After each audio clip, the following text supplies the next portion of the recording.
wantiasie no ana Daniel ekire na sese wo Nebukadnezar a wodi hene e wo Babylon kura no ayewo ana Onyankopon ayewo kakraka e wo wiase nyina wo ana Onyankopon ama wotumi a wodi nipa nyina eso na wo asode bi aba wabrabom ahomaso bi aba wabrabom enti Onyankopon ebo kokose ebra etise yeyi mo no ohene Nebukadnezar sachira wadwene na se anye saa obedane aboa na wode akotere wirem yenyina ni se Nebukadnezar babro se edi afi ba ko pepepepepe ana Nebukadnezar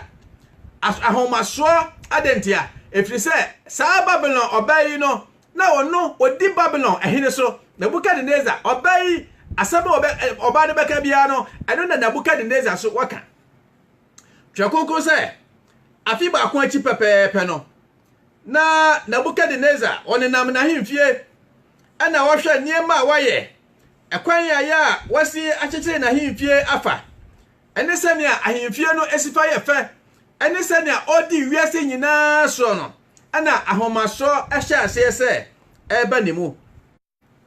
na ahomaso hye asese eba nimu no ana wate eni ewo na kise nabu Onyankopon a me boss ni asase me na wiase nyina tumi ekura me hallelujah me na me ma obi di hene na me nsoso ana me tu ohene enti wo mo se obai Babylon yi edi wiase so de nanso me na tumi nyina ya me dia enti oba de tumi a ewo wo nabu ho a ama wanya homaso no mekire wo se me na wiase nyina ya me dia na me na me wiase ahemfo nyina ekura me enti wo nabu obedane aboa Bible say Nebukadnezar wogina na namu ho ana odane aboa Bible say odane aboa ema ne mowre ayete say okode de na bodwe say ayete say kwabrafo de ni tinwi nyina ne danso nyina yesa aboa the Bible say emfie mako enson ane abosome enson na wotwe enson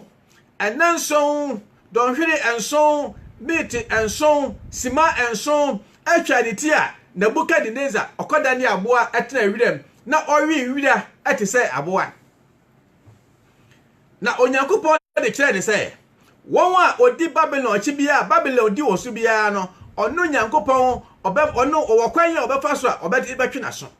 eniti ohene Nebukadnezar ahomaso onyaye na Babylon odwamanfo ya yeka ne ho asem no ono ana oye takra wodwamu a ono na otu Nebukadnezar fo mane edi awu hwe asotwe a wode ma Judafo awudi a kuma okum Judafo ani woni a wota Nyankopon achi nyina no ayesa Nebukadnezar ni penso ana Shadrach Meshach ani Abednego ohini Nebukadnezar edi honi esi ni wiase na wokakire wiase nyina se wa koto sa honi we se no yedu batu ojem hallelujah yedu batu ojem na mrantia miensan ya aya Shadrach Meshach ani Abednego wonimu Onyankopon a wodi wo ho ato ne so ntino wa fa ho anto Babylon so eni ntra nwumre Onyankopon akakire wo se twa ho firi Babylon subai ho na are nche obetwe na so eni timrantia miensan se yenimi Onyankopon a yede ho ato no so wahene ejai a waso ya eda buruburu yenim se Onyankopon no ono na wadi gya so wo Onyankopon a wahye oja ejai wode etuma obegye ye na ompo wanye ye a na se wu ojai mu a obenya ne ye no de akọ nche hallelujah edintra Bible say ere nche ekwa bia onipa fa so a obewuo bia no ewu abewu ni de hia ne mo se obetumi agire mu akodu awie ni wowuo no ene de hia Nyankopon enti mrantia miensen se wahene nabu wojai de yensro mo ewu ni de yensro efi se yewu oja ni mu a ye Nyankopon a wote ase no obenya ne ye dodo enti eja no ye bekom hallelujah Bible say emra Nebukadnezar wo ma sojafo akese a wo ho ye den achechire mmarima se wodo mu kowura wo gyamu no asojafo akese a wo ho ye den no eduru gyana no ho no eja ne siwo mu okwana ne ho na mrantie miensan ekowura gyamu ho Bible say emra omu wura agya mu ho no na onipa ba ko bia beka wo ho. Praise the Lord. Bible say wa wodi Yesu Kristo chi na wodi Onyankopon achi no se unam ogya mu a ogya arenhye wo. Se unam asubontere mu a asubontere aremfa wo nkoda bibiara da. Odofo a wotie mi anwumre ye se wode wo ho to Yesu Kristo so a ehaw beba amane beba yare beba kodana beba de banyankopon ya de na wato ne so no o tumi wade nyina so yare na wo yare obegye wo e ohia na wo hia wa obeyi wa firimu ekwa bia wonam so bia obewu afirimu se wuti mpo na ye betwa na de ma no a Bible say ye twa wuti na odi ne kura kodi owo mu a obema wo da enkwa abotire. Hallelujah. Eniti Yesu Kristo edina to nso no ye ni nkugo da se nipa dwen se ye di nkugo na wode ahunohunu ani ade a odofo ye ri ni nkugo da oyufo be na nyuma oto ye mede ye ri ni nkugo da o ye de ye ni nkugo da Kristo ni woni nkugo da se wo betra se ye ma Nyankopon a ade ma odi nkugo ni se wo firi Nyankopon achi no ma honam niema aye wo de Bible say ye honhom ne honam no edi aprepre se obama onyame honhom konkron asha oma na wadi honam so na watra se ma Nyankopon ko ade a Bible says se wodi ni kura kodiri owuo mu mpa me Jesus Christ a mawu na masore na madi owuo so no mema wo nkwa abotire. Eniti mrante amiensan wadaje mu ho no Bible say ba ko bi beka wo ho Nebukadnezar watena konwa so a ohwedin wo se nye nipa miensa ene odo mugu jamui nipa yefo se nipa miensa na mahunu se ba ko bi ka ho a wati se Onyankopon ba bi nipa ya na no namu woni namgya ne mu bibia nye wo. Hallelujah. Na bu se munkoyi mranje ne mra asojafo ekogina ekire yefro Bible se mra wo mu pie ba ye no na wisie kura no ebi enka o matade mu wisie amo atade mu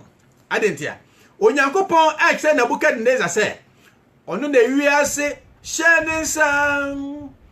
ono na wiase shenensa ono na wiase shenensa adofunu moy ono na wiase shenensa odofu Jesus Christ ayesom no ono na wiase shenensa erenche Bible say wono ne ahini mo hene obeto wiase tumi nyina ku obefa na hinie ede so ede chekura enenti Babylon onwanwani we say twa konkon say niema hodo bia wodi so otem haye pa womu aya ship womu aya ship awo wiase nyina no Babylon yi wono na odi so babi esikasem wo Bible say wodi na dwama mbo enti na dipa bebre edi sika du achi no bramenye ose wonya sika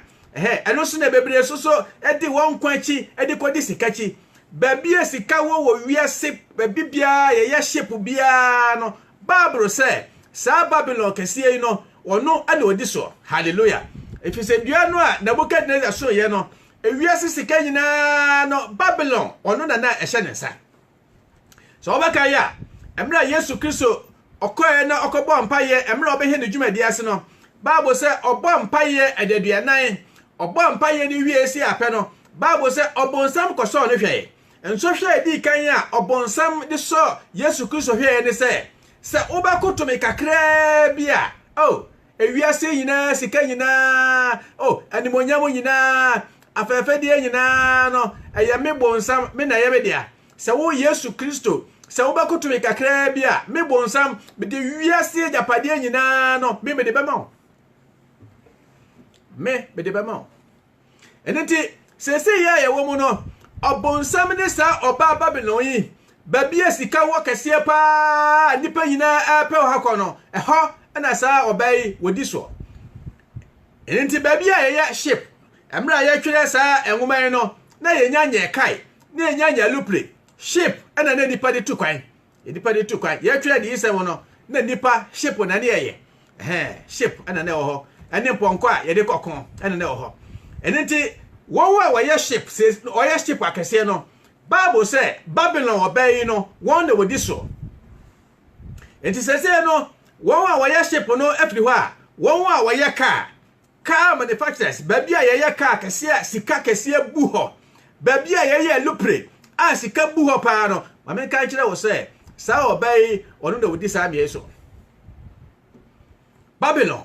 baby a sika wɔ kɛse pa ha de sika wɔ ha na yɛ sika ho adwuma niema ti se ye nyina no ha baby sika wa nipa ye adwuma ye bo sika din a na wo kwa na wo hwe eto de me trans ya se wo hwe footballers ya football o ma ba football sika ye bo din a ye de ma wo mo a ye nwanwa na hu so ba me kan kire wo se wa hwe mo ye no hu no a obi a obo ball bia no ya bisa won se wo mo nyina no o mo de wo ni kan na ball no a bisa won say obi a obo football na wo magi din akese wo sika ye tua na billions na wo hwe sika ye de ma no afebo sika ye de ma no wo bodin a wo dwene ho a wo hunu adwuma kura wo mo ya ye de say sika na ma won sa no na bisa won say wo mo nya da je bisa won enya African ko wiase nyina wo ma ball no bisa won say enti ball na wo bo no wo de wani kan na ball na wanyina wa Babylon sunsumu bia atawachi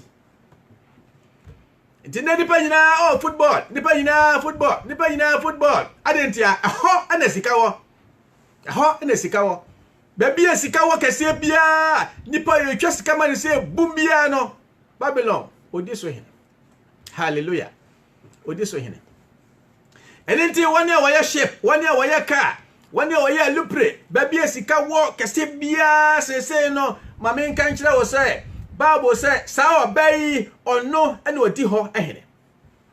adwuma nipa ya enye se it's abnormal say ye twa sika di ma nipa sa se wo sika ni adwuma wo ya wo ye no wo sika ni ye hwegu ba kofo so na sa fo no so bi za won se aya won suban etesen on suban etesen won asetremu ene won life no empra twene wa waresem no sen ena ya na etie hallelujah sen na ya etie enenti Babylon wiase ahemfo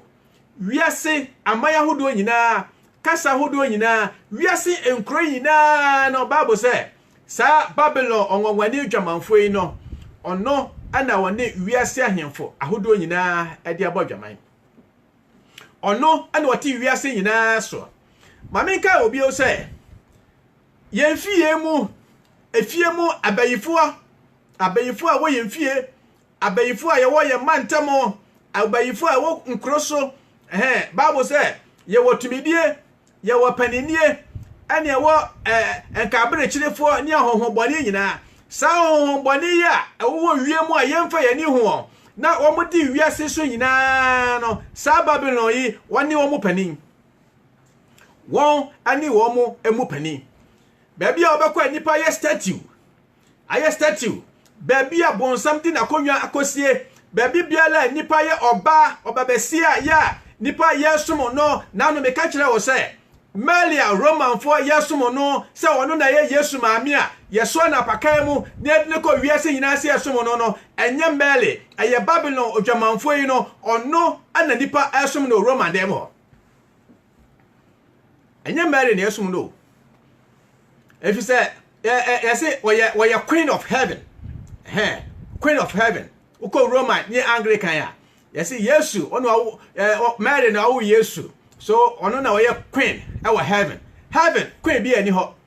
enti sa queen of heaven ya enye Roman fo ko na sumo no Anglican fo sumo no ana wiase abosonsoma hodo nyina bebre hono mo a sa obey ana omude na ye statue a ye sumo no obekọ na we ye statue a akodada na naso na oba ne nufu anom aya queen of heaven a aya sa Babylon ya no ana omo esumo no Bible say wadidi nkro ni nema hodo nyina so hwekonko se enam se wani wiase bodwaman na wama nipa twene ho afiri Nyankopon ntino na de etoso mienu no okenka edi sem ngoma na etidon so ni eti edunwotwe no a Bible se John semra wo hunu no na wanom a Christopher moja abo a Christopher a yɛku mu owiase nyinaa no kristofo yɛku mu owiase jiwfo a yɛku mu owiase nyinaa no oba Babylon we ono na wonu mu mogya. Praise the Lord. Ono no no mogya cap no a ekura no a wode tipɔnkɔ so no ɛyɛ kristofo mogya anya ahotifo mogya na wa cap no mu no Bible sɛ wanum ahotifo mogya aboro te sensa ene sɛ wokɔ Arab world ene wiase man a yɛmpɛsɛ bobo Kristo din a yɛkuma kristofo kafrakyɛ ate sɛ obi kum nantwie ni ade twetwa won tire no enye obi a sɛ sa Babylon wei ene ɔhyɛ sa aman ne so na wodi sa nkrofo no so ma yɛkuma kristofo na ne mogya no wo mo no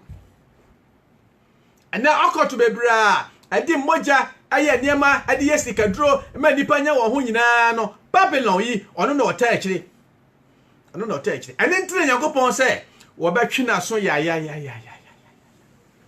ene ntisa wo yɛ president wo yɛ minister na sɛ sika wo nsa ka no enya adwuma a wo yɛ no ho sika na ade ama wo na mmom ɔman ne sika na wo nam kwan bia so na wo nsa bɛka bia na ade akɔ a ɛyɛ Babylon sunsum na epiepia wo sa na epiepia wo sa no a wo so odi akyira wo nim no ntisa wo papa bi yɛ president sɛ na bɛdi kaka no wo yɛ minister wo yɛ dan a hweniye afiri sɛ ɛyɛ Babylon na edi wɔn so ma wo mo bodwaman South Africa kwaduro na zata ana abibifo bedi president no ana ya legalize say polygamy obarema wutimi ware bebre president o yesi abrofo edi enso yenya ma bibini mra abibifo baaya emma ware empra twen ni ade afede ya makwan say barema wutimi ware ne awopɛ polygamy aye Babylon sunsum ana di wiasem amansan nyina so anwumre Onyankopɔn wonya yadom na wohu yamobo na Babylon sunsumu a edi wiase efiri ampanyifo so ebesi nkoda so ene akoda 10 years no ahiase na obodwaman akoda 10 years na obodwaman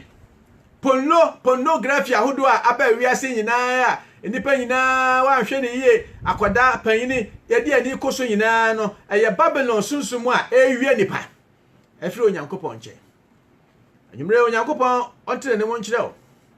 na ne wate na anwumre Babylon twere ne sɛ ere nche na obetwe na so sikaduro edutuo ani nkonya yi ahodo a nipa di nya ye ho nyinaa no Bible sɛ Babylon onwagwani odwamanfo yi no ono ana otaso nti wati wiase nyinaa so anwumre mi pa ibɔ ne sɛ sa wo beje Yesu Kristo dia Bible say wayi wafiri owuo mu ade wa bankwam se Babylon sunsun bi wo mu a ama wo de adwamambo ye wakono a anwumre sa wo betwe ho afiri ho se wo ye president wo ye minister wo ye dan na se Babylon sunsun wo mu adwuma a wo ye no wo hu ne se sika ne bra bi a edi wani so wadweno nyina ye sika Bible say sika nipa pe nyina no ere nchakura usika no ebewe na achen hallelujah usika ebewe na achen wanye sika me ne buso wudi agogo panke Australia ahinifa wo twen se daache se wo fra konyo so wakwa kodi a usika no ebewe na achen sika ne bekura wo nanso wontimi fa nya hwe wontumi amfa nya hwe enenti John free Babylon subai ho ere nche akakakra bi na Yesu obefa na safo akọ na Babylon ye beyi na die pie na wotwe se ne kwan ye befa so a ye betwe Babylon aso no adi se nwoma no na ti don so no ene eti edu nwotwe no kenkan na so twe ne wo ho ehwa na ye behwe na ahwe asotwe a ebeba Babylon so ane wo mu a ye twe na so a wo mu besu na agyam no na wotwe se ne se Yesu Kristo ama asotwe a de be ma Babylon no eno Onyankopɔn obema ye hu no wadi se mo ha nti anwumre Onyankopɔn wonka ho na ne watie yi ene ne wahu ni no fakɔ ko ka kire wunua se ere nche abrabo aye boy e betwe so anwumre Onyankopɔn wonka ho se obesa kire wadwene na watwe ho afiri suba bi a enye ho Kristoni a wote Nyankopɔn fie na sikanibre ene adwaman adwale wo sentoma oba no yesi o adwaman boni enti adwaman no aye nipa kono se wo hunu po se wo ye Kristoni a wo ye boni anwumre Bible say twon ho afiri ho asopa yini osofo ene asofo bebre kafreche asofo no bebre wote nsemo a omo yi a na ya sefom anyamo a aye Babylon sunsumu a bada sa wo ba twon ho afiri ho a no ma honhon konkro kwai na wadi abrabo so a asode ba asopa yini osofo archbishop ene pope yina no sa wo ba twon ho afiri Babylon ho a onyankopon wode bo ne becho wose nhyane woni a ohuru won tade wogoma ne boja anwumre metuma ma wo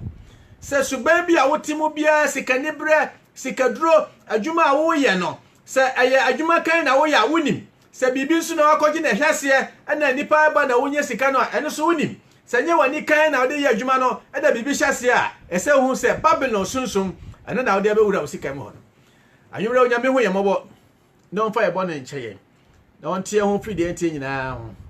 si utiase emrite waye a wate Nyankopɔn asem ye bompa ye fa honam hye Nyankopɔn sa se Awurade Nyankopɔn anwumre mate wasem bai se wansoma de kwa se emesa yare emaye modwuma na ansa na asa ba wonche anwumre Nyankopɔn asem o yate nyina ne se meni umie no besa kire yadwene na yemfa ye ho mba wiase twakonko se ewiase de na konode eretwam akọ na woni a woye ni Onyankopɔn pe no won ana watra ho no moda Babylon sunsumu a abu wiase nyina no Bible say twon ho firi ho anwumre bompa ye fa honam hye Onyankopɔn sa Bible say osoma da sem se enkosa yare o na magye won kwa anwumre se me ne umie no boni bia yetimu esu bia yetimu no emra yete Onyankopɔn asem yi se ye benu ye ho ni atwen ho afiri ho a Bible say wode ye body nyina be kye ni e wate ye ho so afiri ni enti nyina ho enti anwumre odofo a wotie me eye Bible say ni o kan ni o tie nyina no se ye tele asem no ekire ni a wode ye body kye na ye nya nhira nso wo anwumre onyame pese o hira wo onyame pese o hira me onyame pese o gye yankwa na daache are nche no ba o anwumre bompa ye fa honam hye Onyankopɔn sa kodobo sokotoko ni yaba wasam so na manida o bo shani so na meri chano wani mutio na binyami shira an monyamka nyamia egwamo yewura ni agifo ni abank se anwumre nso ni eye na odi adum yen yo wame ehun se Babylon otwamanfo wanwani a wote wiase nyina soe wote aman so wote nkro so wote kasahodo so wote musua so wote nwuma so wote tiyemfie ene mantam nyina efise onnom na wiase nyina afiri bae anwumre wama ne to adaade wapa ne hontoma ame ehun se woyo dwamanfo a wode na dwamanfo ane aman mu ahemfo ene atitirewfo abadwaman anwumre wosi yantwe ho emfiri ne ho efise ere nche na na so twen areba owura huyemobo won konkuru anwumre wonam yenso de wasem akuri wonkuto na oka nipa tumetwe no mfiri bone ho anwumre tiefo wo wiase nyina wotie wasem pei no won konkuru yi kanya won kan wakoma ma wa ahonu sunsum na nipa mpempem ana masem so sakira wadwene na mra nche na Yesu Kristo wapye na nim onyame wodi bebre akọ nche yeda wase hyewo ne wonyam kanfo se anwumre yi ne eye ana waka kire ija honam hyewo se o mra ye firi hanom na yakoi Bible ne se abrabo bia obi biara bo bia no wo Awurade Nyankopɔn a wo nhira nso ma onipa ye odefo no hira yen ne yankoto bonsam ene ne fidi sommo ma yadwuma nya ye ma yabrabo nya koso dodo a wotre se ma wo Awurade na wate wo ho firi ne ente ho nyina no owura hye de ne na yentumi nyina mu nkodura wieye efise sanfo no ena wa hye yebo se enkwa botre bi e wo ho de maye anwumre de wase se wakasa kire yen e wo doba Jesus Christ di ne mo ena ye de bo mpaye anwumre Onyankopɔn onhyire mu nyina dodo a anwumre otumi ba Facebook so anwumre Facebook no emse etikoi kakra enti wo wa na ohwe ye a etikoye nyina no na mosa bae no onyankopon onhyira mo pipa Mary etikwaye wo sa bae waya de radisha say osume ma ye de bewiye Philomena Simeon wososo anwumre wo hweye ana ama opoku so bae Grace Chuma anwumre onyankopon enhyira obi biara otie Pentecost Radio Germany da biara da no enyi wa fidie mfiri Pentecost Radio yababa onyompa na yaka onsempa na yama onkyerɛkyerɛ ahodo a ebema okoma adon Yesu Kristo ti anwumre ya yefiri hai wa share mo Facebook ina onyankopon o share mo pa sanso na Pentecost Radio so no anwumre onyankopon wonka mo nyina ho dasane se Yesu Kristo wa ma Pentecost Radio yebehia na Facebook de ede onyankopon adom da biara onyambe bema ekwa bia no yebehia ho na ne onyankopon wo wode maye no ene mo nyina de ahia anwumre onyankopon wonhyɛ obi bia